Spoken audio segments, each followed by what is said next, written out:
Nisha, so this is actually my first video on this channel and आज से मैं एक न्यू सीरीज स्टार्ट कर रही हूँ जो कि है PCOS 185 एंड इस सब्जेक्ट का नेम है एंटरप्रेन्योरशिप। ओके, सो मैं कोशिश करूंगी कि मैं रोज एक वीडियो अपलोड करूँ आप लोगों के लिए।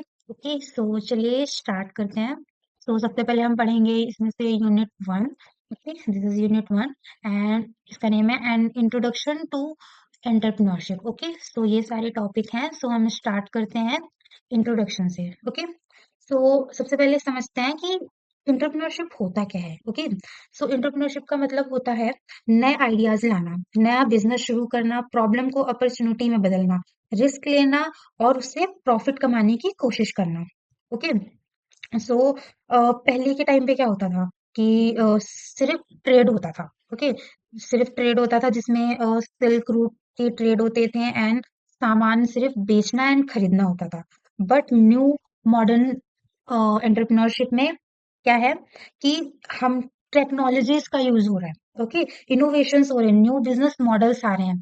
जैसे यहाँ पे इतने सारे नाम हैं, ये थॉमस एल्वा एडिशन एंड जैसे बिल गेट्स हैं, धीरू भाई अंबानी हैं, ये इतने सारे नाम हैं। इन्होंने क्या किया, ये मॉडर्न एंटरप्रेन्योरशिप के एक मेंबर हैं। ओके, तो इन्होंने न्यू टेक्नोलॉजीज पे काम किया है, न्यू आइडियाज पे काम किया है, इनोवेशंस करे हैं इन लोगों ने।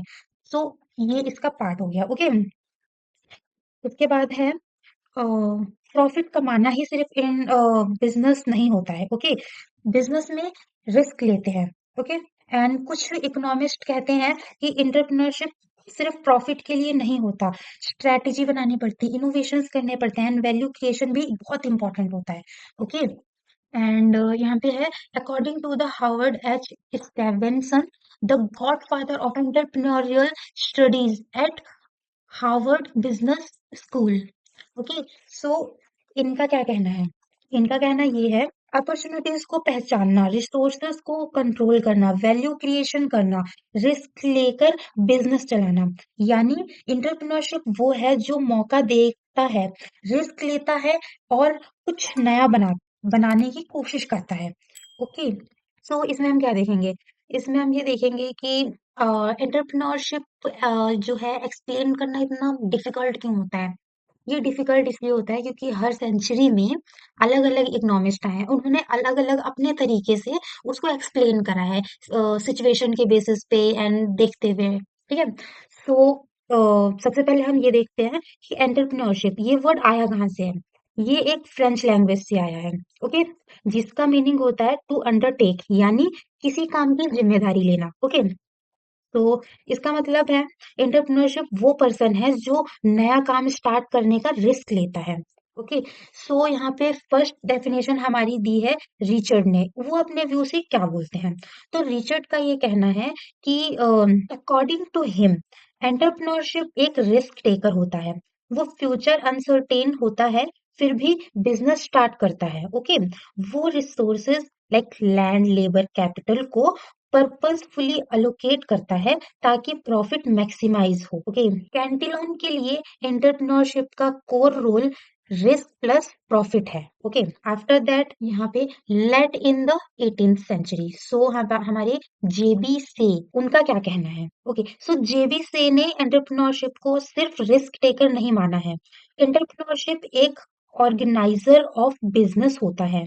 वो करता है planning, organisation, coordination, supervision. Okay, इस व्यू में एंटरप्रेन्योरशिप बिजनेस को रन करता है, सब फैक्टर को, प्रोडक्शन को कंबाइन करता है।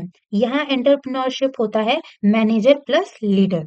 Okay, yes, after that role during industrial organisation, industrial organisation के टाइम पर एंटरप्रेन्योरशिप का रोल और क्लियर हो गया। एंटरप्रेन्योरशिप न्यू इन्वेंशन को अडॉप्ट करता है, इनोवेशन को मार्केट तक लाता है, न्यू इंडस्ट्रीज क्रिएट करता है, इकोनॉमिक्स को ग्रोथ देता है। इस टाइम एंटरप्रेन्योर को इकोनॉमिक डेवलपमेंट का इंजन माना जाता है। ओके, मॉडर्न व्यू से एंटरप्रेन्योरशिप क्या है। मॉडर्न इकोनॉमिस्ट के अकॉर्डिंग एंटरप्रेन्योर सप्लायर और कंज्यूमर के बीच लिंक होता है, रिसोर्सेज सप्लायर से लेता है, गुड सर्विसेज कंज्यूमर्स तक पहुंचाता है, लिमिटेड रिसोर्सेज के बावजूद न्यू अपॉर्चुनिटीज ढूंढता है, बेटर मेथड क्रिएट करता है। तो जोसेफ के पॉइंट ऑफ व्यू से एंटरप्रेन्योरशिप क्या होता है, तो ये बहुत ज्यादा इंपॉर्टेंट है। ओके, 1930s में जोसेफ ने एंटरप्रेन्योरशिप को इकोनॉमिक के सेंटर में रखा। उसके अकॉर्डिंग एंटरप्रेन्योर एक इनोवेटर होता है, वो करता है new product introduce, new method of production, new market explore, new source of raw material, new organisation structure. Okay, ये चीजें वो करता है और इनके अकॉर्डिंग एंटरप्रेन्योरशिप चेंज क्रिएटर है। Okay, entrepreneurship and economics deep relation. Entrepreneurship economics का important part होता है क्योंकि रिसोर्सेज लिमिटेड होते हैं, वांट्स अनलिमिटेड होती हैं। एंटरप्रेन्योरशिप बेस्ट कॉम्बिनेशन फाइंड करता है, इकोनॉमी का प्रोडक्टिव कैपेसिटी बढ़ाता है, एम्प्लॉयमेंट जनरेट करता है, नेशनल इनकम इंक्रीज करता है। सो ये सारी चीजें होती हैं इसमें। ओके, सो इंडिया में एंटरप्रेन्योरशिप का हम पढ़ेंगे हिस्ट्री। तो इंडिया में एंटरप्रेन्योरशिप बहुत पुराने टाइम से ही था, मतलब ऋग्वेद से है वो। तो ऋग्वेद में लिखा है कि एक हैंडीक्राफ्ट और मेटल वर्क को सोसाइटी में एनकरेज और प्रोटेक्ट किया जाता है। इससे पता चलता है कि इंडिया में एंटरप्रेन्योरशिप सिविलियंस के टाइम से ही था, ठीक है, स्टार्टिंग से ही था मतलब उसके। पहले ट्रेडर्स सिल्क रूट के थ्रू ही अलग-अलग जगह ट्रैवल करते थे एंड उसको बेचते थे। वो गुड्स और सर्विसेज का एक्सचेंज करते थे और प्रॉफिट कमाते थे। इंडिया के आर्टिस्ट जो थे वो सर्विस का एक्सचेंज करते थे और प्रॉफिट कमाते थे। इंडिया के आर्टिस्ट बहुत स्किल थे और यूजफुल प्रोडक्ट बनाते थे। ओके, इस वजह से इंडियन की जो इंडस्ट्रीज थी वो ग्रो करती थी। जो रूलर्स जो थे इन इंडस्ट्रीज को बहुत ज्यादा सपोर्ट करते थे एंड उसको प्रोटेक्ट भी करते थे। प्री इंडिपेंडेंस तक इंडिया बिजनेस अच्छा कर रहा था, लेकिन ब्रिटिश रूल के टाइम इंडिया हैंडीक्राफ्ट को इग्नोर किया गया। ब्रिटिश कोर्ट ने भी सपोर्ट नहीं किया। इंडिया गुड्स पर हैवी टैक्स लगाया गया। इंग्लैंड से चीप गुड्स इंपोर्ट होने लगे। इस वजह से इंडियन इंडस्ट्रीज डिक्लाइन हो गई। Okay, after that British time पे इंग्लैंड से सस्ते और मशीन मेड गुड्स इंडिया में आने लगे। ये गुड्स लार्ज स्केल पर बनाए जाते थे, इसलिए वो इंडियन के जो हैंडीक्राफ्ट से ज्यादा चीप होते थे, इसलिए वो ज्यादा बिकते थे। इस वजह से इंडियन प्रोडक्ट को टफ कंपटीशन मिलने लगा। धीरे धीरे इंडियन कंज्यूमर का सस्ता और प्रेफरेंस वेस्टर्न कल्चर की तरफ शिफ्ट हो गया। अब मतलब जो चीप क्वालिटी का सामान था वो ज्यादा बिकने लगा एंड जो इंडिया के हैंडीक्राफ्ट थे वो ज्यादा महंगे हुआ करते थे उनके सामने, तो इसीलिए वो धीरे धीरे गायब होते चले गए। ओके, सो डिटर्मिनेंट्स का मतलब क्या होता है, वो फैक्टर या चीजें जो एंटरप्रेन्योरशिप को डेवलप करने में हेल्प करती हैं। एंटरप्रेन्योरशिप मेनली टू टाइप्स के फैक्टर पर डिपेंड करते हैं। एक होता है इंडिविजुअल और एक होता है environmental factor, also called as external factor. So पहले हम इंडिविजुअल फैक्टर पढ़ते हैं। एबिलिटी टू इनिशिएट, यानी नया काम स्टार्ट करने की हिम्मत। सेकंड है हमारा modality and utilising resources, resources का सही यूज करना। Ability to sense the environment, market और सिचुएशन समझना। परसोवेरेंस, हार ना मानना। रेजिलियंस, प्रॉब्लम से जल्दी रिकवर होना। क्रिएटिव एंड इनोवेटिव, नए आइडियाज लाना। प्रॉब्लम सॉल्विंग बिहेवियर, प्रॉब्लम्स का सॉल्यूशन ढूंढना। रिस्क टेकिंग बिहेवियर, रिस्क लेने की एबिलिटी। नीड फॉर अचीवमेंट, कुछ नया कुछ अचीव करने की strong Dzire. Need for power, decision लेने और कंट्रोल रखने की इच्छा। नीड फॉर एफिलिएशन, लोगों के साथ काम करना। इनोवेटिव एटीट्यूड, चेंज एक्सेप्ट करना। Desire to sense opportunities, business opportunities पहचानना। Capability to put ideas into action, ideas को रियलिटी में बदलना। सिंपल वर्ड्स में अगर किसी पर्सन में कॉन्फिडेंस, क्रिएटिविटी और रिस्क लेने की हिम्मत है तो वो एंटरप्रेन्योर बन सकता है। ओके, सेकंड फैक्टर है इसका एनवायरमेंट फैक्टर, जो कि होती है बाहरी कंडीशंस क्या होती हैं। ये वो फैक्टर होते हैं जो पर्सन को अराउंड एनवायरमेंट से आते हैं। ओके, तो यहाँ पे है conductive atmosphere, business friendly environment, entrepreneurial cultural, society का support, political and legal environment, government policies laws. Okay, ये होता है इसका मतलब। Technologies advancement, new technologies ability, socio economic condition, income level, education, lifestyle, ये चीजें होती हैं इसकी। सिंपल वर्ड्स में अगर गवर्नमेंट सपोर्ट करे, टेक्नोलॉजी अवेलेबल हो और सोसाइटी एनकरेज करे तो एंटरप्रेन्योरशिप ग्रो करती है। Entrepreneurship and economic development including exclusive growth। Entrepreneurship country state की इकोनॉमिक ग्रोथ के लिए बहुत इंपॉर्टेंट होती है। एंटरप्रेन्योरशिप न्यू आइडियाज लाते हैं, न्यू प्रोडक्ट बनाते हैं, टेक्नोलॉजीज का यूज करते हैं। इससे मार्केट में डेवलपमेंट और प्रोग्रेस होती है। एंटरप्रेन्योरशिप क्यों फास्ट ग्रो करते हैं?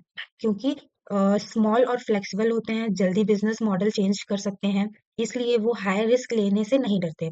एक्सपेरिमेंट करते हैं, न्यू सॉल्यूशन निकालते हैं, वो मार्केट में अपॉर्चुनिटी को पहचानते हैं एंड स्मॉल अपॉर्चुनिटी को वो बिजनेस में कन्वर्ट कर देते हैं। इकोनॉमी कैसे स्ट्रांग होती है? जब एंटरप्रेन्योरशिप बिजनेस स्टार्ट करते हैं, नई कंपनीज बनती हैं के लिए raw material supplier, human resources, transport और अदर सर्विसेज डेवलप होती हैं। इन्हें एंसिलरी इंडस्ट्री कहते हैं। ओके, फिर है उसके बाद एंटरप्रेन्योर कल्चर का इफेक्ट। जब किसी जगह एंटरप्रेन्योरशिप ग्रो करती है और भी इंस्पायर्ड होते हैं बिजनेस स्टार्ट करने के लिए, जैसे सिलिकॉन वैली यूएसए में एंड बेंगलुरु हैदराबाद इंडिया में। इससे प्रोग्रेसिव एंटरप्रेन्योरियल कल्चर डेवलप होता है। Multiplier effect. एक एंटरप्रेन्योर बिजनेस स्टार्ट करता है, जॉब क्रिएट होती है, इनकम बढ़ती है, कंजप्शन बढ़ता है। इसी चेन रिएक्शन को मल्टीप्लायर कहते हैं। ओके ओके, सो अब हम देखते हैं how entrepreneurship helps in economic. Okay, so यहाँ पे ओके, सो अब हम देखते हैं creation and distribution of wealth. Entrepreneurship resources, money, labour, machines use करते हैं। जो पैसे पड़े होते हैं वो बिजनेस के थ्रू सर्कुलेट होता है, इससे सैलरीज मिलती हैं, रेंट, इंटरेस्ट, प्रॉफिट जनरेट होता है। मतलब पैसा सिर्फ एक जगह नहीं रुकता, पूरी सोसाइटी में फैलता है। अगर एम्प्लॉयमेंट जनरेशन, जब एंटरप्रेन्योर्स बिजनेस स्टार्ट करते हैं, नौकरियां क्रिएट होती हैं। बिजनेस चलाने के लिए वर्कर्स, मैनेजर्स, सपोर्ट स्टाफ की जरूरत होती है।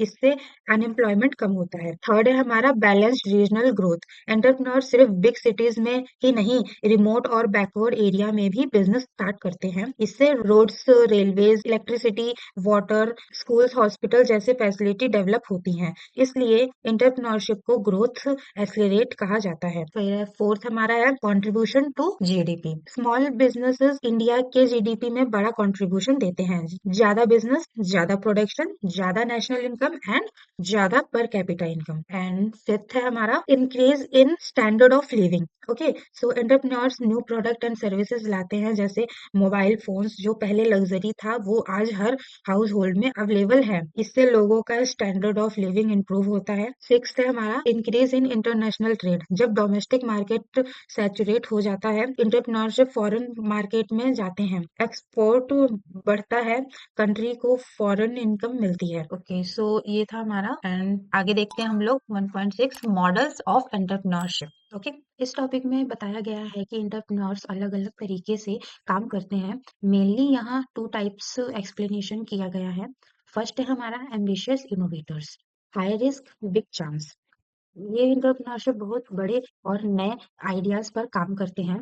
सिंपल पॉइंट्स में ये लोग हाई रिस्क लेने से नहीं डरते, न्यू एक्सपेरिमेंट करते हैं, फेलियर से घबराते नहीं है, यूज लर्निंग मानते हैं, एग्जिस्टिंग सॉल्यूशन को नहीं, कंप्लीटली न्यू सॉल्यूशन को बनाना चाहते हैं। इनका फोकस होता है exploration, creation, radical innovation, big chance यानी वो, ठीक है।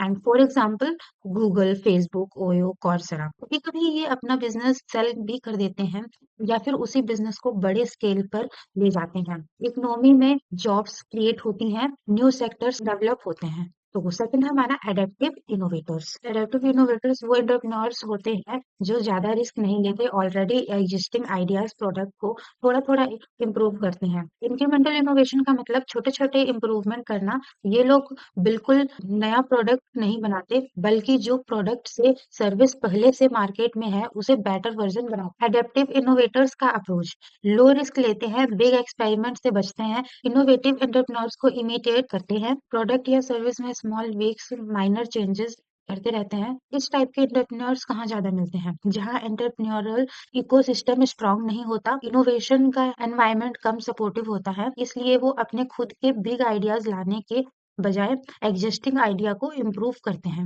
रोल ऑफ बिग कंपनीज, बड़ी कंपनीज भी इंक्रीमेंटल इनोवेशन करती रहती हैं, रेगुलरली स्मॉल अपडेट लॉन्च करती हैं। ये उनकी सस्टेनेबिलिटी ग्रोथ के लिए जरूरी होता है। इकोनॉमिक इम्पैक्ट, सो इकोनॉमिक इम्पैक्ट क्या होता है? एडेप्टिव इनोवेटर्स ज्यादा नंबर में होते हैं, इसलिए ज्यादा जॉब्स क्रिएट होती हैं, कंपटीशन बढ़ता है, एफिशिएंसी इंप्रूव होती है। ओके, उसके बाद हम पढ़ते हैं सोलो सेल्फ एम्प्लॉयड। ये सबसे बड़ा ग्रुप होता है एंटरप्रेन्योरशिप का। ये लोग अकेले खुद का काम करते हैं, खुद ही डिसीजन लेते हैं, काम करते हैं। इनका नंबर बहुत ज्यादा होता है, इसलिए ये इकोनॉमी में इम्पोर्टेंट होते हैं। ये कंपनीज क्लाइंट फर्म को फास्ट सर्विस देती है, ज्यादातर B2B बिजनेस टू बिजनेस काम करती हैं। ये अपने पार्टनर कंपनीज के ग्रोथ में हेल्प करती हैं। इनके लिमिटेशन होते हैं, क्योंकि ये अकेले काम करते हैं, ज्यादा जॉब्स क्रिएट नहीं कर पाते। कभी कभी लोग मजबूरी में सोलो सेल्फ एम्प्लॉयड बनते हैं, जब और जॉब ऑप्शन कम होते हैं। एग्जाम्पल के तौर पे हम देख लेते हैं freelancer, small shop owner, tutors, managerial employees. So ये हम देख लेते हैं। ये एंटरप्रेन्योर्स बिजनेस को स्टेबल और सस्टेनेबल रखना चाहते हैं। इनका फोकस होता है business continuity, cost control, efficiency improve करना। ये स्मॉल इम्प्रूवमेंट करते हैं, प्रोसेस को बेटर बनाते हैं, रिसोर्सेज का best use, new partners, better management पर ध्यान देते हैं। इनका रोल कंट्री के इकोनॉमिक ग्रोथ में बहुत इंपॉर्टेंट होता है।